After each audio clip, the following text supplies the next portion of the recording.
अस्सलामुअलैकुम। आप देख रहे हैं physics problem solver YouTube channel. आज हम फ्लूइड डायनामिक्स के एमसीक्यू स्टडी करेंगे। My name is Mohammad Ammad Adil Khan. First question है हमारे पास, the study of properties of fluids in motion is called fluid, fluid statics, fluid dynamics या नन। तो ये हमारे पास होता है फ्लूइड डायनामिक्स। नेक्स्ट क्वेश्चन है हमारे पास, the dimensions of coefficient of viscosity are A, B, C या टी। तो हम कोफिशिएंट ऑफ विस्कोसिटी इस तरह फाइंड करते हैं। ये हमारे पास स्टोक्स लॉ है, F इज इक्वल टू 6 पाई, वो कांस्टेंट होता है ईटा, आर और V। ये हम फोर्स की डायमेंशन लिख सकते हैं, आर की भी और V की। इनको हम सॉल्व करके ये m length inverse t inverse, ये हमारे पास C is the right option. Next है हमारे पास, eta is denoted for coefficient of friction, viscosity, linear expansion या ग्रेविटेशनल कस्टमर। तो यहाँ हम देख सकते हैं कि हमारे पास जो ये ईटा है ये एक ग्रीक लेटर है, तो ये कोफिशिएंट ऑफ विस्कोसिटी है। राइट ऑप्शन है बी। नेक्स्ट है हमारे पास, the SI unit of coefficient of viscosity is A, B, C या डी।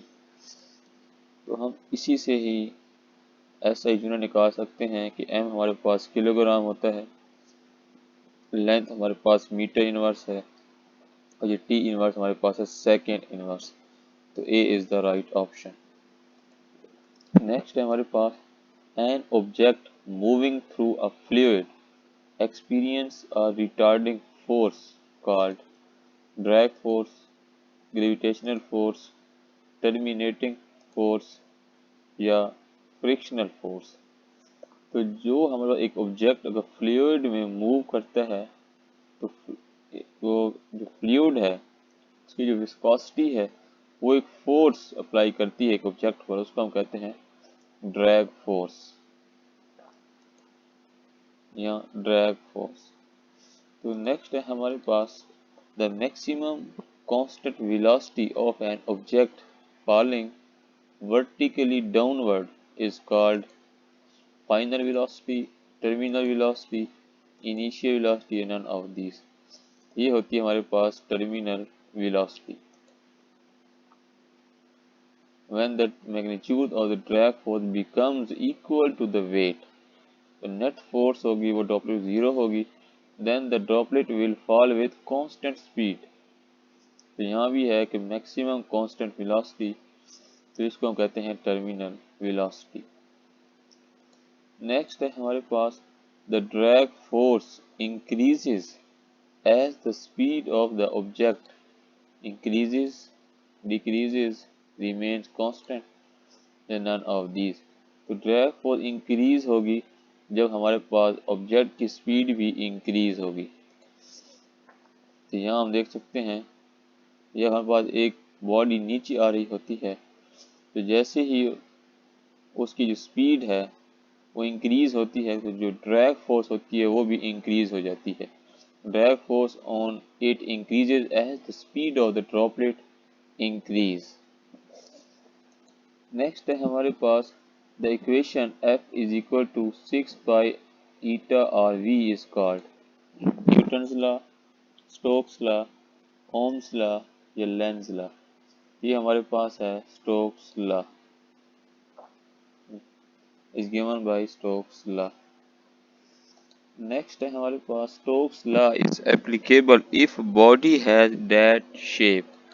बॉडी की कौन सी शेप होनी चाहिए? Rough shape, square shape, circular shape या स्फेरिकल शेप। हमारे पास ये एक स्फेरिकल शेप होनी चाहिए। The drag force on a sphere of radius R, मतलब स्फेरिकल शेप होनी चाहिए स्टोक्स लॉ में। नेक्स्ट है हमारे पास, The drag force F on a sphere of radius R moving slowly with speed V through a fluid of viscosity is A, B, C या D। अगर हमारे पास एक स्फीयर है और उसका रेडियस R है और वो स्लोली स्पीड से मूव कर रहा है एक फ्लूइड में, तो उसके ऊपर ड्रैग फोर्स क्या होगी? 6 पाई ईटा आर वी। तो ये हमारे पास एक स्टोक्स लॉ है जिसको एक्सप्लेन करता है ड्रैग फोर्स। नेक्स्ट है हमारे पास drag force is given by Newton's law, Pascal law, Gauss law, ये स्टोक्स लॉ। तो ये हमारे पास है Stokes law. Stokes law equal to ये ड्रैग फोर्स है। नेक्स्ट है हमारे पास when weight of an object falling freely becomes equal to the drag force, then the body will move with increasing speed, decreasing speed, constant speed या none of them। जब हमारे पास एक falling freely object का जो wait वो drag force के equal हो जाता है, तो हमारे पास जो स्पीड होती है वो कांस्टेंट हो जाती है उस ऑब्जेक्ट की। यहाँ राइट ऑप्शन है सी। ये जब नेट फोर्स में वेट इक्वल हो जाते हैं ड्रैग फोर्स के। यहाँ से हम पढ़ते हैं कि when the magnitude of drag force becomes equal to the weight, the net force acting on the droplet is zero, then the droplet will fall with constant speed. ये कांस्टेंट स्पीड के साथ ही मूव करता है, जो इसको हम terminal velocity भी बोलते हैं। राइट ऑप्शन है यहाँ पर सी। नेक्स्ट है हमारे पास when the body reaches its terminal velocity, the acceleration of the body becomes maximum speed, minimum speed, zero या constant quantity। तो हमारे पास जो एक्सेलरेशन होता है ये ज़ीरो हो जाता है, क्योंकि जब हमारे पास एक टर्मिनल वेलोसिटी से बॉडी मूव कर रही होती है तो उसके ऊपर, क्योंकि ये टर्मिनल वेलोसिटी कांस्टेंट वेलोसिटी है, जब वेलोसिटी कांस्टेंट होती है तो हमारे पास जो एक्सेलरेशन होता है वो ज़ीरो हो जाता है। और ये टर्मिनल वेलोसिटी अटेन ही तब होती है जब हमारे पास इसके ऊपर जो फोर्स है वो ज़ीरो हो, जो नेट फोर्स हो वो ज़ीरो हो। जब फोर्स ज़ीरो होगी तो अकॉर्डिंग टू न्यूटन्स लॉ हमारे पास एक्सेलरेशन भी ज़ीरो होगा। तो राइट ऑप्शन है सी। नेक्स्ट है हमारे पास as the water falls from tap its speed increases and cross-sectional area zero, increases, decreases या remains constant।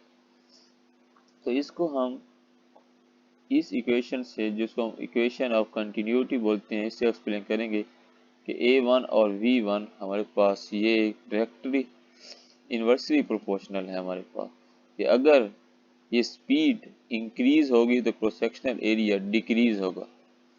यहाँ पर जो राइट ऑप्शन है वो है सी, कि जब भी एक टैप से स्पीड इंक्रीज हो रही होगी वाटर्स की तो क्वेश्चन एरिया डिक्रीज हो रहा होगा।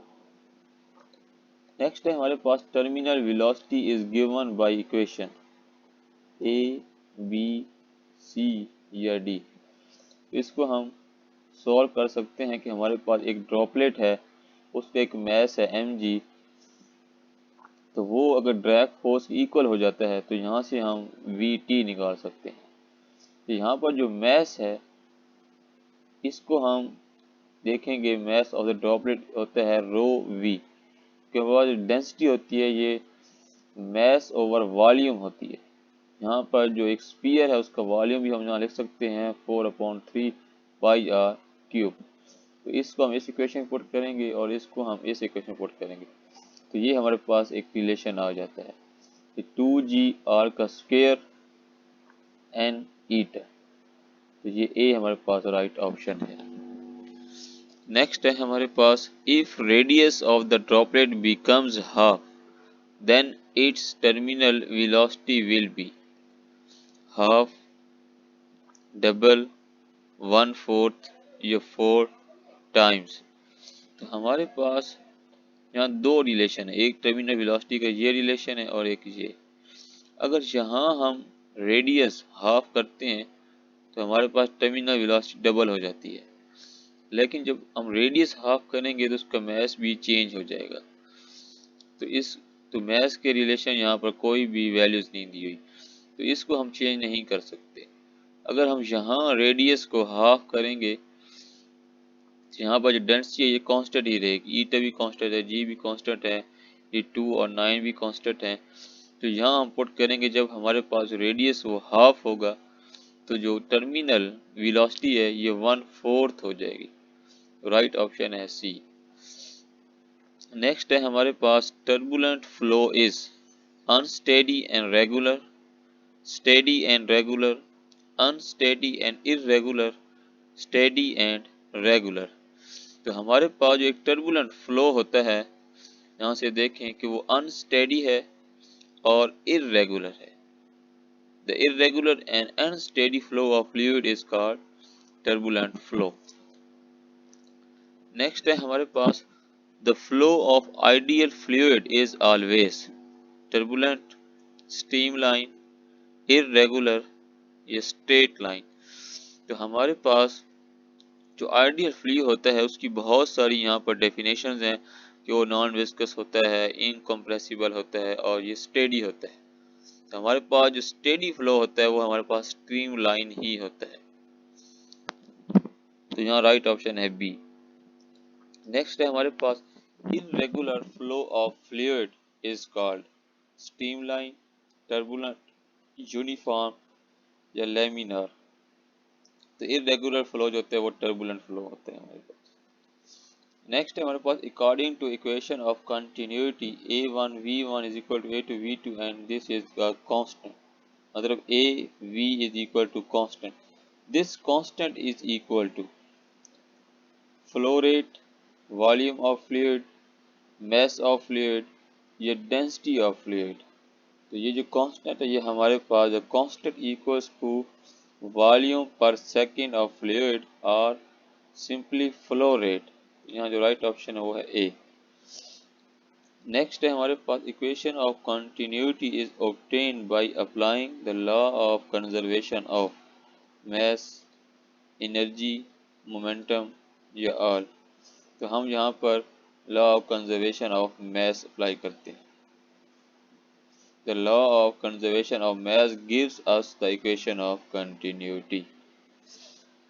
Next है हमारे पास एक cross sectional area of pipe decrease, the speed of the fluid must increase according to Venturi relation, Bernoulli equation, equation of continuity, या Torricelli theorem।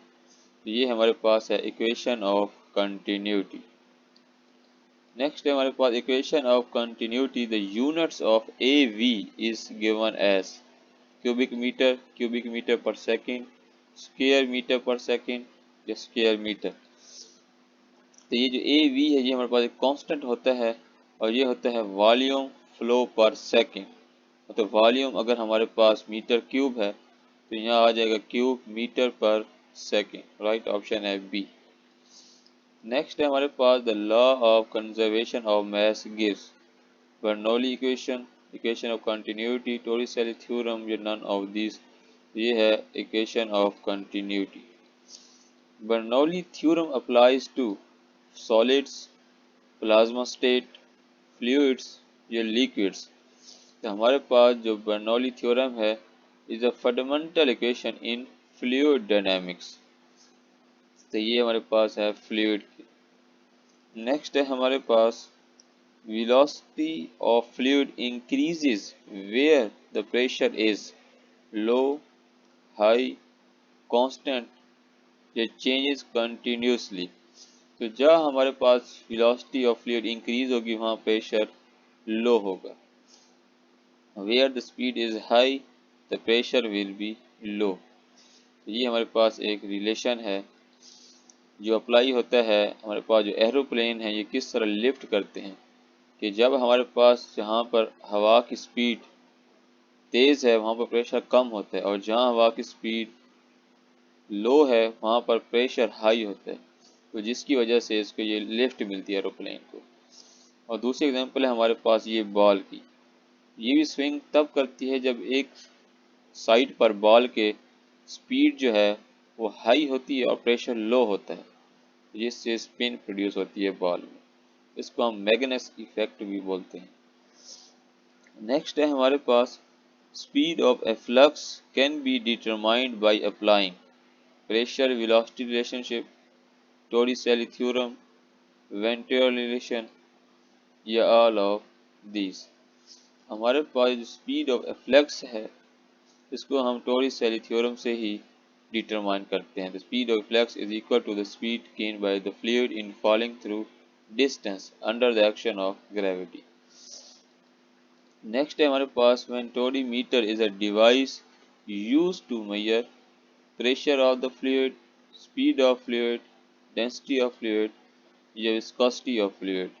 हमारे पास जो एक वेंटोरी मीटर है ये स्पीड ऑफ फ्लूइड फ्लो को मेजर करता है, स्पीड ऑफ फ्लूइड को। नेक्स्ट है हमारे पास a man standing near a fast moving train may fall away from the train, towards the train, on himself, या none of these। जब हमारे पास एक ट्रेन फास्ट गुजरती है तो वहाँ स्पीड हाई है और प्रेशर लो, और उसके दूसरे साइड पर प्रेशर हाई होगा तो हाई से लो की तरफ तो towards the train man move करेगा। नेक्स्ट है हमारे पास Bernoulli equation is obtained by applying law of conservation of mass, energy, momentum या fluid। तो यहाँ law of conservation of energy. Next है हमारे पास ideal fluid is non viscous, incompressible, steady flow या पोजेसेस ऑल प्रॉपर्टीज।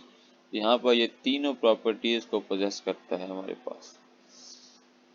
नेक्स्ट है हमारे पास velocity of a flux is measured by relation. कौन सा रिलेशन ठीक है हमारे पास 2GH, 2G और H।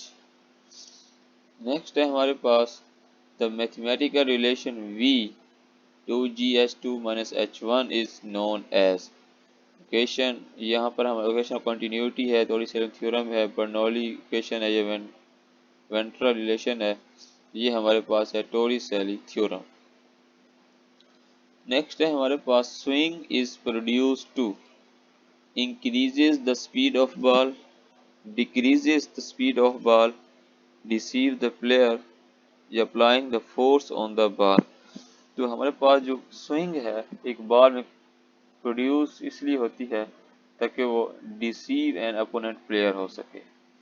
जब हम बॉल के ऊपर एक साइड पे स्पीड तेज करते हैं तो वहाँ प्रेशर लो हो जाता है जिसकी वजह से स्विंग प्रोड्यूस होती है, तो स्विंग डिसीव द प्लेयर करती है। नेक्स्ट है हमारे पास the blood pressure in the vessel is always less than atmosphere, greater than atmosphere pressure, equal to atmospheric pressure, या ये 133.3 होता है हमारे पास। तो जो ब्लड प्रेशर है या जो ब्लड फ्लो है यहाँ pressure of blood inside is greater than the external atmospheric pressure. यहाँ पर ब्लड की और बाकी भी प्रॉपर्टी लिखी हुई हैं कि blood is an incompressible fluid having a density nearly equal to that water. तो यहाँ हमारे पास जो राइट ऑप्शन है वो है greater than atmosphere pressure. Next है हमारे पास instrument use to measure blood pressure is venturimeter, blood pressure, sphygmomanometer या सोनोमीटर। तो यहाँ हमारे पास an instrument called a sphygmomanometer measures blood pressure dynamically. तो राइट ऑप्शन है सी। नेक्स्ट हमारे पास 1 torr is expressed in newton metre per square as A, B, C या डी। तो हमारे पास ये जो 1 टॉर होता है ये 133.3 के इक्वल होता है। नेक्स्ट है blood has density equal to that of mercury, sodium, honey या वाटर। तो हमारे पास ये जो ब्लड होता है इसकी जो डेंसिटी होती है नियरली इक्वल टू वाटर। तो इसमें ब्लड में जो कंसंट्रेशन होती है रेड ब्लड सेल की वो बहुत ज़्यादा होती है, जिसकी वजह से जो विस्कोसिटी है वो 3 to 5 टाइम्स ज़्यादा होती है। डेंसिटी इन दोनों की तकरीबन इक्वल होती है, लेकिन जो विस्कोसिटी होती है वो बहुत ज़्यादा होती है रेड ब्लड सेल की वजह से। नेक्स्ट है हमारे पास और लास्ट है कि for which position blood pressure in the body have the smallest value, standing straight, sitting on chair, sitting on ground, laying horizontally। ये शॉर्ट क्वेश्चन है हमारे पास कि किस तरह वो ब्लड प्रेशर हमारे पास जो कम होता है। ये बस जब हम लेइंग हॉरिजेंटली होते हैं, मतलब हम जब लेटे हुए होते हैं बेड के ऊपर या ग्राउंड के ऊपर, हमारी जो हाइट होती है सर की भी और पूरे जिस्म की वो ज़ीरो हो जाती है ज़मीन से, तब हमारे पास जो ब्लड प्रेशर होता है वो बिल्कुल स्मॉलेस्ट वैल्यू पे होता है।